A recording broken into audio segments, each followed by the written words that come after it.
On my first day with NZSP, it became evident that ACC was going to be a major player in all of the activities that I was involved in. On the first day, there was a pile of faxes came in from members about some ACC low back pain guidelines, and there was a lot of controversy over them, different opinions. And for somebody coming in new and not knowing the background to it, it was quite a big thing to get to grips with. And I can remember having an accident insurance committee meeting, or ACC committee as we called it in those days, probably in the first 2 or 3 weeks that I was on the society, and a teleconference meeting, not knowing the people and not knowing all the different terminology that was used within ACC and physiotherapy. And I wondered if I would ever get those minutes accurate. So that was a really big challenge. From that time on, there were a number of issues that came up with ACC. For the nature of physiotherapy, those working in private practice may have 70 to 90% of their patients who are ACC claimants. So decisions by ACC relating to how those people would be treated, what fees they would pay, have an absolutely major impact on businesses, on private physiotherapy businesses. We'd known for a long time that the ACC fees nowhere met the true cost of providing those services, and all ACC treatment by physiotherapists was given under treatment regulations. The regulations set the fee legally, what ACC would pay. They didn't go up in over 14 years, and accordingly the co-payment that physiotherapists would have to charge the patient went up as well. And soon, many people would be paying almost half of, again, what the ACC portion of the fee was. Along those years, we regularly made submissions on the underfunding.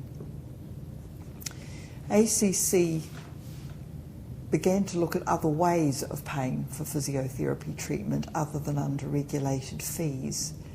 And they had a real interest in the accreditation scheme that had been developed by the New Zealand Private Physiotherapists Association, and began to think about contracting to physiotherapists who did have accredited practices. They would raise the fees for those people who were accredited, because they saw this was a way they could get round having to get the regulation fees increased, and it was going to be an easier way of increasing the fees. However, there was philosophical problems with that. A number of physiotherapists did not see that having an accredited practice did anything to improve outcomes for their patients. Other physiotherapists believed that if you did have an accredited practice which had good systems in place, that in fact the outcome would be better for their patients. It was a difficult time for the society because we had views from one end of the spectrum to the other about accreditation.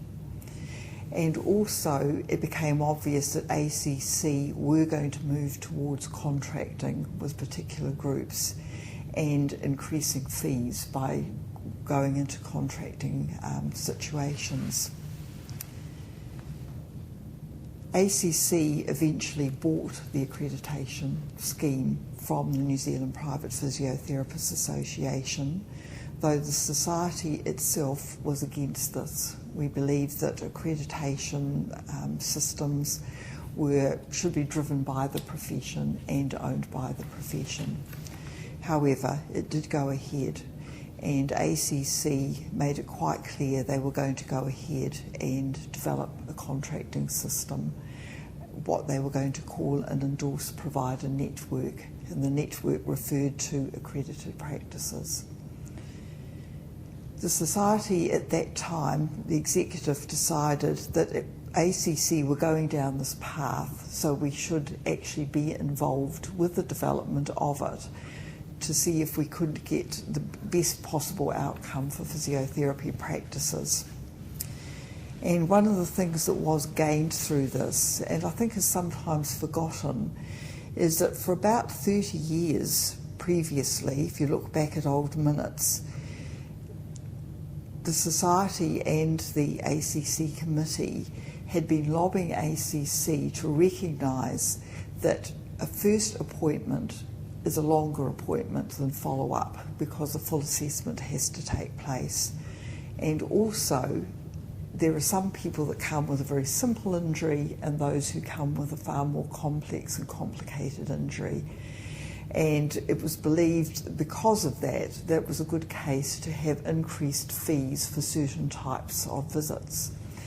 And that was one of the main achievements of the EPN contract, was that there was a 4-tiered fee system, so that there was an additional payment for the first assessment visit and the first treatment as opposed to the follow-up treatments, and there was a recognition that the fees for a more complex condition which may take longer to treat at one time would also be increased.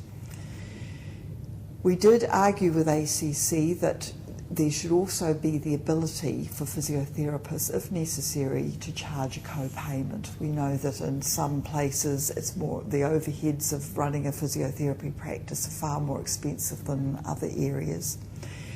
And the history had been that physiotherapists were actually quite loath to charge a co-payment to their patients. They have a real sense of wanting to do the best for their patients, and so that they weren't actually charging excessive co-payments at all. And ACC actually agreed that a co-payment would be allowed as part of the EPN contract. Unfortunately, as it went into the trial stage, the then Minister for ACC, Ruth Dyson, made it very clear that she would not allow a co-payment. And that was set in concrete with Ruth Dyson.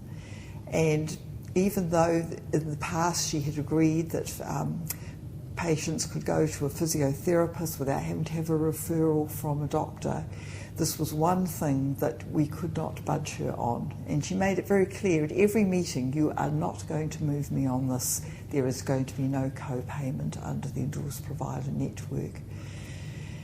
And that again caused real problems amongst members, because people who had a practice on Queen Street or in central Wellington said there's no way we can accept these fees without being able to have a co-payment as well.